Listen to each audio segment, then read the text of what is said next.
You know the moment I'm talking about? It's somewhere between 2 and 4 a.m.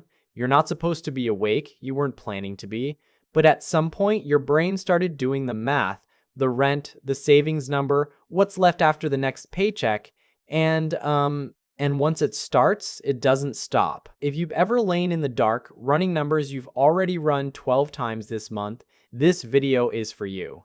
Because there's exactly one number that ends that, and nobody in personal finance explains what actually happens when you cross it. Here's what they also won't tell you. Most people who feel that 3 a.m. math never make it past the wall. They stall somewhere between $30,000 and $60,000 and quit, not because they ran out of discipline, but because nobody told them what's actually happening to their money at that stage. This video is about getting you over that wall. It isn't $1 million or 6 figures of income. It's $100,000 invested. By the end of this video, you're gonna know 3 things. How long it actually takes from wherever you are right now, what specifically changes about your life when you hit it, and why almost everyone who tries quits somewhere between 30 and 60,000, and how to make sure you don't. If you want videos that take your money seriously instead of selling you on hype, subscribe. So to show you what this looks like, I want you to meet Maya Reyes. It's 6:47 a.m. on a Tuesday morning in Bay Ridge, Brooklyn.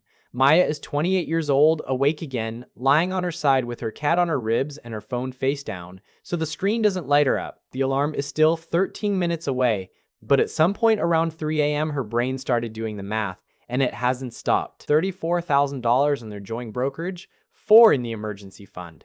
Diego's 401k, which she still doesn't really understand because the statements come quarterly and the numbers move in ways that feel arbitrary, 38,000 all in. 2 years of marriage, 2 years of telling friends we're saving for something and watching them change the subject. And she's tired, not physically. She's tired in the specific way a person gets tired when they've been doing something difficult for a long time and they can't tell if it's working. My name is Finn, and the version of your life that's on the other side of the number she's working toward. That's what we're going to talk about today. Let's start with the numbers. They're more brutal than most people realize, in both directions. Here's the data that proves it. According to Vanguard's How America Saves 2025 report, the median 401k balance among Vanguard's nearly 5 million participants is 38,000, not the average. The average is 148,000, but that's pulled up by older, wealthier savers with 7-figure balances. The median, the actual middle person, sits at 38,000. And for participants under 25, the median is $1,948, and these are the ones who have a 401k at all. About 30% of US workers don't have access to one, so those people aren't even in this data. They're invisible to the report. The Reyes, at 38,000 in combined assets, are sitting roughly where the median Vanguard participant lives. They're 28, they've been saving aggressively for 2 years, they've done everything a personal finance influencer would tell them to do, and the number on the screen doesn't feel like winning. It feels like running, and that 38,000 median isn't a coincidence. It's the wall. The point where most people look at the slow-moving number, conclude the math will never work, and quit. It's the cliff this video is about getting you over. Because between 0 and 100,000, your money does almost nothing for you. You are doing all the work. Every dollar in your account got there because you put it there. Compound interest, the thing your finance teacher drew on the whiteboard in 11th grade, is barely measurable at this stage. You're saving in a wind tunnel and watching dust accumulate. Charlie Munger, Warren Buffett's business partner of 60 years, said this more bluntly than anyone else had. At a Berkshire Hathaway shareholder meeting in the 1990s, a young man asked him for his single best piece of advice on building wealth, and Munger's answer was this: the first 100,000 is a bitch, but you gotta do it. I don't care what you have to do. If it means walking everywhere and not eating anything that wasn't purchased with a coupon, find a way to get your hands on $100,000. After that, you can ease off the gas a little bit. He wasn't being poetic. He was describing a mathematical reality. And once you understand it, you stop wondering why Maya is staring at the ceiling. Let me show you what's actually happening in the Reyes' account. Maya and Diego make $120,000 combined. Maya is 28, a hospital administrator at NYU Langone in Sunset Park, making $52,000. Diego is 28, a junior software engineer at a fintech company in the Flatiron, making $68,000. After federal taxes, New York state and city taxes, FICA and Diego's 401k contribution, they're taking home about $7,100 a month. Now let's watch it disappear. Rent on their one bedroom in Bay Ridge, $2,400. Groceries, and Maya is genuinely good at this. She meal plans on Sundays and shops at the H Mart on 8th Avenue because the produce is half the price of the Trader Joe's 3 blocks over $620 a month for the two of them. Then everything else. Utilities, internet, phones are $280. OMNY, because neither of them owns a car in it, is $264. Health insurance premiums their employers don't fully cover are $310. Student loans, Maya's only, because Diego's parents paid for his degree and Maya's didn't, $440. Streaming, gym, the occasional weekend dinner where they let themselves order an appetizer, $380. That's $46.94 in fixed monthly costs. Leaves them with $2,406. They put $2,000 of it into the brokerage every month, like clockwork, which means they have $406 remaining for everything else in life. And by everything else, I mean the dentist Diego has been putting off for 14 months. The laptop Maya is going to need to replace because hers is from 2019 and the battery is dying. The wedding gifts for the 3 friends turning 30 this summer. The new winter coat Diego needs because his current one has a broken zipper he's been safety pinning shut. The vet bill when the cat starts vomiting. The flight when somebody's grandfather dies. $406 for all of that every month. And the number in the brokerage is at $34,000. 2 years of discipline, 2 years of saying no, 2 years of watching their friends in finance jobs post photos from Lisbon, and the result is that they're 34% of the way to a milestone that when they hit it will finally start doing some of the work for them. The market has helped a little. About 3,200 of that 34,000 is growth, not contribution. But that growth is so small relative to their monthly $2,000 contribution that it's invisible. It might as well not exist. That's the part nobody tells you. That's why people quit, not because they can't do the math, because they can. Here's what's about to change. Not abstractly, specifically for Maya and Diego. Let me show you what their next 30 months actually look like and what waits on the other side. If they keep putting $2,000 a month into the brokerage and earn the historical S&P 500 average of around 8% annually, here's their timeline. To get from $34,000 to $50,000 takes them about 7 months. From 50 to 75 takes another 11. From 75 to 100,000, another 11. So from where Maya is staring at the ceiling this morning, the finish line is roughly 30 months away. 2.5 years. That sounds like forever when you're inside it. And it is forever when you're inside it. But here's the thing nobody told them, and this is the actual content of Munger's quote. What happens after that finish line is so different from what's happening before it that the entire psychology of saving inverts. So watch what happens to the same $2,000 a month contribution once they're standing at $100,000. To get from $100,000 to $150,000 takes them about 19 months.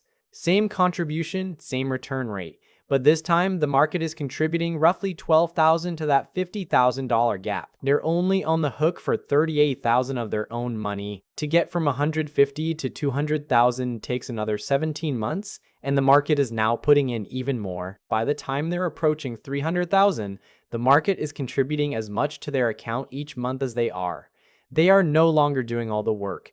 The thing they built is doing the work for them. And from that point forward, every milestone arrives faster than the one before it, even though they never increased their contribution by a single dollar. This isn't motivation. This is arithmetic. The reason the first 100,000 is the hardest is that you're essentially saving against gravity, and the reason every dollar after that gets easier is that the gravity flips direction. Up until 100,000, you carry the money. After 100,000, the money starts carrying you. But the math isn't even the interesting part. The interesting part is what happens to the Reyes' actual life when the number in the brokerage stops being a project they're working on and starts being a thing that exists independent of them. Their 100,000 sitting in an index fund earning the historical 8% average generates roughly $8,000 a year in expected returns. About $667 a month averaged out. Some months it's much more, some months it's negative, but over time it averages out to that. Money that arrives in their account whether they show up to work or not. Whether Maya's boss is having a bad week or not. Whether the fintech company Diego works for gets acquired or shutters or pivots into oblivion. That's $667 a month. Money that arrives whether they show up or not is more than their entire current discretionary budget. the math is flipped. This is what I call the negotiation collapse. The exact moment your relationship with money stops being a fight and starts being arithmetic. Up until 100,000, every month is a negotiation between you and rent, between you and the credit card, between you and the next unexpected bill. At 100,000, the negotiation ends. Not because the bills stop, because they're no longer a fight you might lose. And that's the moment something psychologically irreversible happens. Maya doesn't suddenly have quit your job tomorrow money. Let's be honest, 100,000 isn't that. But she has negotiate from a different position money. She can push back on her boss without rehearsing the conversation for 3 days. She can take 3 months between jobs instead of 3 weeks. She can take a worse week without spiraling. The math no longer requires her to white knuckle through every workday. And this isn't a feeling, it's a measurable cognitive shift. A 2024 study published in Scientific Reports, a Nature journal, tracked adults across different levels of financial assets and found that those with less than $5,000 in accrued financial assets had more than twice the odds of screening positive for depression and anxiety, compared to adults with 100,000 or more. And the 100,000 threshold wasn't arbitrary in their data either. It was where the mental health risk curve flattened out. A separate paper published in PNAS in 2019 identified the mechanism. Researchers studied people whose debts were eliminated through a debt relief program and measured what happened to their cognitive function. And the finding was that the proportion of participants exhibiting generalized anxiety disorder symptoms dropped from 78% after the relief. Performance on cognitive assessments improved measurably. Participants became less impulsive, more capable of long-term planning. The researchers called the mechanism cognitive bandwidth. The idea that when your brain is running a constant background calculation about whether you can survive this month, that calculation steals processing power from every other decision you make. Remember the 38,000 meeting we talked about earlier? That's exactly where Maya and Diego are sitting right now. They are not behind. They are at the typical wall. The Reyes aren't going to be debt-free at 100,000. They'll still have Maya's student loans. They'll still have rent. But they will have crossed the threshold where the survival calculation stops dominating their cognition. The math will have flipped enough that the 3 a.m. ceiling math just stops. Not because nothing could go wrong anymore, but because the thing they were afraid of, being one paycheck away from collapse, is no longer the situation they're living in now. I need to address the argument that a certain type of person in the comments is already drafting, and that argument goes like this. Finn, you're cherry-picking the 100,000 threshold. The math is just compounding. There's nothing magical about that specific number. It's an arbitrary cliche the personal finance world repeats because it makes for clean YouTube titles, okay? And look, that argument isn't wrong, so let me give it the real version. If you ran the same compound interest math on 50,000, the curve would look similar. The number 100,000 is not a magic line where some financial law of physics changes. The Munger quote is from the 1990s, when 100,000 had roughly twice the purchasing power it does today. Adjusted for inflation, the equivalent number now would be closer to 200,000. So when someone says the first 100,000 is arbitrary, they have a point worth taking seriously. Here's what the argument misses though. The threshold isn't arbitrary for the math, it's arbitrary for the person. The human brain doesn't respond to compound interest curves, it responds to milestones it can hold in its head. The reason 100,000 works as a target isn't that the math is different there. It's that it's the smallest round number large enough to make the average person feel like they've actually built something. You could pick a different number. You could say 80,000 or 150 or whatever fits your situation, but the moment you pick a number and commit to it, you've installed the psychological lever that the compound math then leverages. Because without the number, the math doesn't help you, you'll never finish saving, you'll perpetually be saving for more. The number is what tells you when you're allowed to stop running. So no, 100,000 isn't magical. But yes, 100,000 is the right number for the same reason a marathon is 26.2 miles. Nothing changes biologically at mile 26, but committing to the specific distance is what gets you to run it. Without a finish line, the run never ends. There's one more version of the counter-argument worth addressing, and it's the one I find more honest. Sure, Finn, but Maya and Diego make 120,000 combined in Brooklyn. Most people don't. For someone making 45,000 in Cleveland, the first 100,000 isn't hard, it's impossible. This one I have to concede partially. The Reyes have advantages most people don't have. 2 incomes, no kids yet, healthcare through both employers, Diego's parents paid for college. None of that is universal, but here's what the math says, even for the harder cases. If you save 500 a month at 8%, you hit 100,000 in approximately 12 years. If you save 750, you hit it in 9. If you save 1,000, you hit it in 7. And I'm not going to pretend 500 a month is easy on a $45,000 salary. It isn't. For most people in that situation, it requires aggressive cuts that affect quality of life in real ways. But none of those timelines are impossible. All of them end in the same place, on the other side of the threshold, where the gravity flips. The number doesn't care how you got there, it cares whether you got there. So let's land this. What do you actually do starting Monday if the number you want is 100,000? The personal finance world would give you 12 steps. I'm going to give you 4, because 4 is the number you can actually remember Monday morning when you're tired. Step 1. Calculate the gap. Open whatever app shows your invested balance, brokerage, 401k, Roth IRA, all of it together. Write down the number, subtract from 100,000. That's your gap. And the reason this step matters isn't the number. It's that most people refuse to do it. They keep the gap vague because vague is comfortable.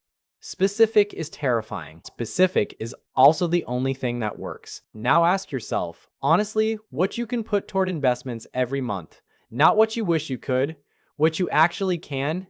This month, without lying to yourself, multiply that by 12, then by 2, then by 5, and look at the 3 results. One of them is roughly your timeline. For most people, the honest answer is somewhere between 3 years and 10 years. That's the truth.